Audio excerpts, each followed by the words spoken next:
안녕하세요. 3050 직장인을 위한 영양제 정기구독 서비스 기획을 공유해 보려고 합니다. 그럼 바로 시작하겠습니다. 주요 협의 의제로는 먼저 우리는 누구인지, 모여서 무엇을 할 것인지, 왜 이 사업을 하는지, 그리고 어떻게 진행할 것인지에 대해 순서대로 말씀드려 보겠습니다. 이렇게 후에서 what으로, why에서 how까지에 대한 탑을 하다 보면 어느새 하나의 완성된 기획이 되어갈 것입니다. 저희는 누구일까요? 바로 여러분의 서랍 속에 잠자고 있는 비타민 거인을 깨우기 위해 모였습니다. 우리는 왜 모였을까요? 어떤 동기에서 힘을 합치게 되었을까요? 저희는 생기 있고 활력 있는 삶을 연구하는 건강 파트너이자 플래너가 되고 싶습니다. 건강도 보험처럼 생각하시는 홍땡땡님은 건강이 인생 최고의 보험이라 생각하며 이 아이디어를 최초 발제해 주셨습니다. 국내 최대 보험사의 안전한 삶에서 벗어나 야생의 창업 필드로 뛰어들었죠. 다음으로 세계를 누비던 알파걸 김땡땡님은 힘든 타국에서 체력을 버틸 수 있었던 건 비타민 때문이었다고 말씀하셨습니다. 글로벌 기업의 화려한 경력을 뒤로하고 꿈을 위한 도전을 시작했습니다. 마지막으로 비타민 같은 상큼 상상 디자이너 우땡땡님은 알약 하나로 하루를 살 수 있었으면 했던 소년의 꿈을 어른이 되어 다시 꾸게 되었다고 합니다. 재미있고 심장이 뛰는 일에는 어디든 달려가는 열정을 가지고 있습니다. 그렇다면 왜 하필 영양제일까요? 사실 건강을 지키는 가장 좋은 방법은 균형 잡힌 식단, 적절한 운동, 충분한 수면, 정기적인 건강검진, 그리고 안정된 정서입니다. 저희는 이 사실을 인정하는 것에서부터 출발했습니다. 우리가 주목한 두 가지 요인이 있습니다. 첫째, 영양제 섭취가 불균형한 식단을 해소하는 가장 간편한 방법이 아닐까 하는 점입니다. 바쁜 현대인에게 균형 잡힌 식단을 매일 지키는 것은 쉽지 않습니다. 둘째, 감성 서비스를 통해 정서적 만족감을 줄 수 있지 않을까 하는 점입니다. 모든 건강의 기본은 정신에서 시작된다는 믿음이 있습니다. 적절한 운동과 충분한 수면도 중요하지만 현대인의 삶에서는 영양제 섭취와 정서적 만족감을 통해 건강을 관리하는 것이 큰 기회가 될 수 있다고 보았습니다. 그렇다면 우리는 무엇을 해야 하고 어떤 해결 과제가 있을까요? 이 사업을 왜 하는가? 이 서비스는 왜 필요한가? 어떤 불편을 해소해 줄 것인가? 어떤 대안을 제시할 것인가? 저희는 영양제 인식의 재정의와 영양제 섭취 습관의 리디자인을 통해 영양제에 대한 부정적 인식을 제거하고 흥미로운 섭취 방안을 개발 및 연구하여 고객이 건강한 생활을 영위하도록 돕는 것을 목표로 합니다. 다만 영양제에 대한 긍정적인 생각을 가진 기존 구매 고객에 한정하며 영양제를 부정적으로 생각하는 고객층은 제외하기로 했습니다. 하나하나 더욱 구체적으로 살펴보겠습니다. 첫째, 잘못된 영양제에 대한 인식의 재정의가 필요합니다. 영양제는 더 이상 챙겨줘야 먹는 수동적인 약이 아닙니다. 소중한 사람들이 곁에서 챙겨주는 보약이 아닌 스스로 챙겨야 하는 식품이며 균형 잡힌 영양 관리를 위한 식품입니다. 영양제는 현대인들에게 반드시 필요한 건강의 보험 같은 것이죠. 치료와 극적 효과를 위한 복용이 아닌 예방과 개선을 위한 섭취로 인식되어야 합니다. 현재 영양제에 대한 부정적인 인식들이 있습니다. 예를 들어 어떤 종류와 제품이 나에게 맞는지 모르겠다. 꾸준히 섭취해야 하는데 가격이 비싸다. 먹기는 하지만 몸에 정말 좋은지는 모르겠다는 생각들이죠. 둘째, 영양제 섭취 방법과 경험을 리디자인해야 합니다. 건강을 위해 마지못해 먹는다는 인식이 여전히 강합니다. 영양제를 먹는 행위 자체는 그리 재밌고 흥미로운 것이 아니지만 건강을 위해 먹는 것이죠. 하지만 우리는 영양제를 즐거운 마음으로 자발적으로 먹는 것으로 바꾸고자 합니다. 현대인들에게 반드시 필요한 건강의 보험 같은 것으로 말입니다. 건강에 좋으니까 먹는 것을 넘어 멋있고 폼나게 먹는 경험을 제공할 것입니다. 현재의 부정적인 섭취 습관으로는 하루 2번, 일주일 내내 챙겨 먹는 것을 또 깜빡했다거나 여러 종류의 알약을 들고 다니기 불편하다, 제품마다 재구매 시기가 달라 매번 주문하기 불편하다는 점 등이 있습니다. 그렇다면 이 제품을 어떻게 팔 것인가? 그리고 이 서비스를 어떻게 제공할 것인가에 대해 이야기해 보겠습니다. 우리는 어떤 브랜드일까요?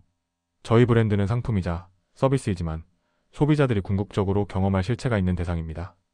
정기적인 배송 서비스는 구독 서비스의 성격을 가지며 이는 서브스크립션 커머스에 해당합니다. 이는 일반적인 영양제 브랜드와 가장 큰 차별점이지만 서비스에 만족하지 못하면 치명적일 수 있습니다. 소비자 인식 속에서는 건강 구독 서비스로 비춰져야 합니다. 상품에 굉장한 효과와 기능이 없다는 가정에서 고객들의 선택은 서비스의 질로 결정될 수 있다고 생각합니다. 고객 경험을 어떻게 매력적인 방식으로 디자인할 것인가? 없던 시장이 아니고 이미 존재하는 시장에서 살아남을 차별화되고 경쟁력 있는 브랜드를 만들기 위한 방안을 모색해야 합니다. 이를 위해 브랜드 전략, 브랜드 컨셉, 브랜드 디자인을 통해 브랜드 이미지, 룩앤필, 톤앤매너를 구축할 것입니다. 판매 유통은 3개월 정기 구독, 월 3만 원의 구독료를 생각하고 있으며 홍보와 유지 관리를 통해 브랜드 스토리를 만들고 포장 디자인과 브랜드 명칭을 확정할 계획입니다. 어떻게 할 것인가에 앞서 생각해봐야 할 것들이 있습니다. 우리는 건강보조식품, 건강기능식품, 영양보조제, 영양제, 보약들 중 어떤 것을 파는 걸까요? 고객들은 어떤 경우에 영양제 섭취를 고려할까요? 새해가 오거나, 피곤하거나, 아파 보인다는 누군가의 말 한마디에 고려하는 경우가 많습니다. 왜 절반 이상의 영양제는 방문 판매나 네트워크 마케팅으로 팔릴까요? 왜 공격적으로 적극적으로 권장하지 않으면 사지 않을까요? 마치 보험 판매와 비슷한 생리가 아닐까 합니다. 일어나지 않는 일에 대한 기회비용 회피 현상 때문일까요? 다음은 브랜드 전략의 일환인 시장 분석입니다. 건강기능식품 구매자 비율은 50%이며 남성 42.5%, 여성 57.8%로 여성이 더 높게 나타났습니다. 종류별 구입 비율은 홍삼이 53%, 종합비타민이 11%를 차지합니다. 시장 기회를 보면 미국인의 50%가 비타민제를 복용하는 반면 한국인은 20%에 불과합니다.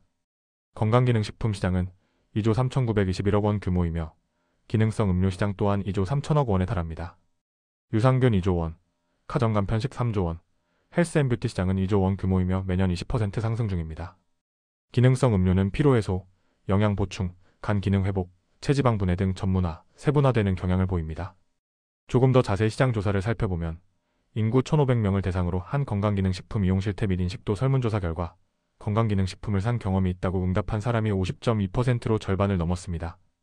나이별로는 30대가 63.5%로 가장 높았고 40대가 58.9%에 달했습니다. 남성 42.5%보다는 여성 57.8%의 구매율이 높았으며 직업별로는 주부와 일반 직장인의 구매율이 높게 나타났습니다. 전체 건강기능식품 구매 종류별 순위는 비타민 및 무기질 제품이 72.8%, 홍삼이 60.7%, 오메가-3 지방산 함유 유지가 57.6%, 글루코사민 제품이 28.9%로 나타났습니다. 키토산, 프로폴리스, 식이섬유, 가르시니아, 감마리놀렌산, 인삼, 프로바이오틱스, 오메가-3 등 다양한 제품들이 순위를 이었으며 홍삼이 53%로 가장 높은 점유율을 보였습니다. 그렇다면 이러한 시장 환경 속에서 무엇이 그들에게 우리 브랜드를 지속적으로 소비하게 할까요? 단순히 건강해진다는 것만으로는 부족합니다. 고객의 마음을 파고드는 비타민처럼 상큼한 아이디어와 전략이 필요하지 않을까요? 맛으로? 시각적 만족도로? 고객에게 어떤 기대감과 호기심을 심어줘야 할까요? 이제부터는 브랜드 전략 중 차별화에 대해 말씀드리겠습니다. 첫째, 타겟의 차별화입니다. 배타적인 타겟 설정으로 여성, 30대 미혼, 고연봉 직장인에 집중하여 더욱 밀도 있고 제대로 된 서비스를 제공할 수 있습니다. 대부분의 파워 브랜드는 특정 고객, 즉 매니아층에서 시작합니다. 둘째, 제품의 차별화입니다. 먹는 영양제를 넘어 오감으로 느끼는 영양 솔루션을 제공합니다. 단순히 먹는 것을 넘어 보는 것, 향을 맡는 것까지 포함하여 향기 테라피, 컬러 테라피, 플라워 테라피를 접목할 예정입니다. 브랜드 전략의 경쟁력입니다. 우리 브랜드를 선택해야 할 이유를 만들어주는 것이 중요합니다. 정기 배송과 구독 서비스를 통해 지속적인 건강 습관을 정착시키고 건강 프로그램 연계가 용이하게 하며 건강에 대한 관심과 환기를 유도합니다.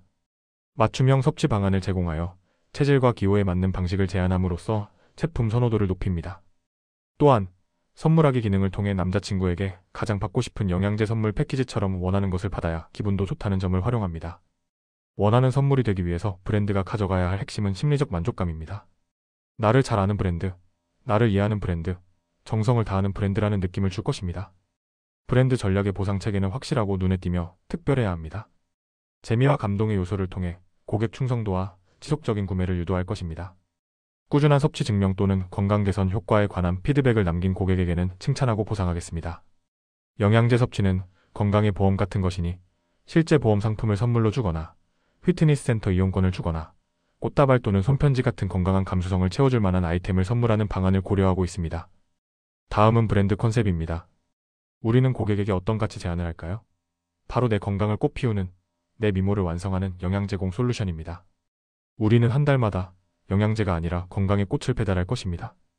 꽃이 주는 심리적 안정감과 행복감을 먹는 영양제로, 향기 나는 화장수로, 천연의 색으로 건강과 기쁨을 선물하고자 합니다. 바흐 플라워 에센스처럼 꽃을 테마로 한 제품들을 통해 시각적, 후각적 만족감을 제공하고 플라워 테라피 활동과 연계하여 긍정적인 경험을 선사할 것입니다. 우리 브랜드는 어떤 매력적인 이야기를 가지고 있을까요? 브랜드 스토리는 꽃다운 마음, 꽃 같은 몸이라는 테마로 전개될 것입니다. 건강의 씨앗을 심고, 보살피고, 물 주고, 사랑을 주면 건강을, 그리고 생활을 꽃 피우게 됩니다. 궁극적으로는 건강한 공동체를 만드는 것을 목표로 합니다. 우리 브랜드의 에센스를 단어 하나에 담아낼 브랜드 명칭에 대해 고민했습니다. 언어적 브랜딩을 통해 로맨티카, 헬시플랜, 피타박스, 피타플라워, 월간 비타민, 헤이 같은 다양한 아이디어를 검토했습니다. 수많은 아이디어 끝에 저희가 제안하는 브랜드 명칭은 HABIT입니다. 헬스와 해벗을 결합한 단어로 건강 습관 프로젝트 해비치라는 의미를 담고 있습니다. 브랜드 디자인, 즉 시각적 브랜딩에 대해 말씀드리겠습니다. 우리 브랜드만의 시각 언어는 무엇일까요? 어떤 이미지를 전달하고 어떤 메시지를 담을까요? 어떤 정서로 고객과 커뮤니케이션할 것인가가 중요합니다. 포장 디자인에서는 포장 방식에 관한 아이디어를, 서비스 디자인에서는 섭취 방식에 관한 아이디어와 보상 방식에 관한 아이디어를 구체화할 것입니다. 꽃을 테마로 한 케이크, 쿠키, 사탕 등은 저희의 컨셉을 보여주는 좋은 예시가 될 수 있습니다. 영양제를 먹는 행위가 마치 아름다운 꽃을 즐기는 것처럼 느껴지도록 시각적 만족감을 극대화할 것입니다. 다음은 브랜드의 판매 유통 전략입니다. 판매 촉진과 브랜드 이미지 제고를 위한 활동은 어떻게 할까요? 주요 판매 유통 채널로는 자사 홈페이지 쇼핑몰을 비롯하여 쿠팡, 지마켓, 11번가, 인터파크, 옥션과 같은 다양한 유통 플랫폼을 활용할 계획입니다. 브랜드 홍보 프로모션 및 이벤트 계획입니다. 주요 홍보 채널은 인스타그램과 페이스북 마케팅과 같은 SNS를 활용할 것입니다. 홍보 메시지는 꽃만 먹고 살 것 같은 여자, 삶이 참 꽃 같다. 꽃 같은 내 삶을 위한 넌 나의 비타민과 같이 감성적이고 매력적인 문구를 사용할 것입니다. 프로모션으로는 꽃미모, 꽃미남들과의 만남 이벤트와 같은 특별한 이벤트를 기획하여 고객들의 참여를 유도하고 브랜드 이미지를 강화할 것입니다. 기타 사항으로 고객 경험을 어떻게 매력적인 방식으로 디자인할 것인지에 대한 고민은 계속될 것입니다. 도움이 될 만한 참고 사례 조사를 진행했습니다. 유사사업 모델에서 잘 브랜딩한 사례들을 살펴보았는데요. 인테이크의 포뮬러 멀티비타민 세트는 정기 배송을 왜 생각하지 않았을까 하는 의문이 들 만큼 잘하고 있습니다. 렌노시는 미래형 식사를 제안하며 소셜 활동도 활발하게 하고 자기들의 아이덴티티를 잘 잡아가는 듯합니다. 꽃을 담다와 링티 역시 와디즈와 같은 스타트업 기업 중에서 벤치마킹할 만한 좋은 사례들입니다. 저희는 이러한 사례들을 참고하여 더욱 경쟁력 있는 서비스를 만들 것입니다. 경청해 주셔서 감사합니다. 이 문서는 실제 사업화가 된 문서가 아니라 사업 계획 과정에서 나온 임시 결과물입니다. 스토리와 흐름이 있는 사업 기획서 구상에 도움을 드리고자 공유합니다. 도움이 되셨다면 좋겠습니다. 창업과 브랜딩에 궁금한 사항이 있으시면 댓글로 남겨주세요. 여러분의 구독과 좋아요는 콘텐츠를 만드는 데 큰 힘이 됩니다. 감사합니다.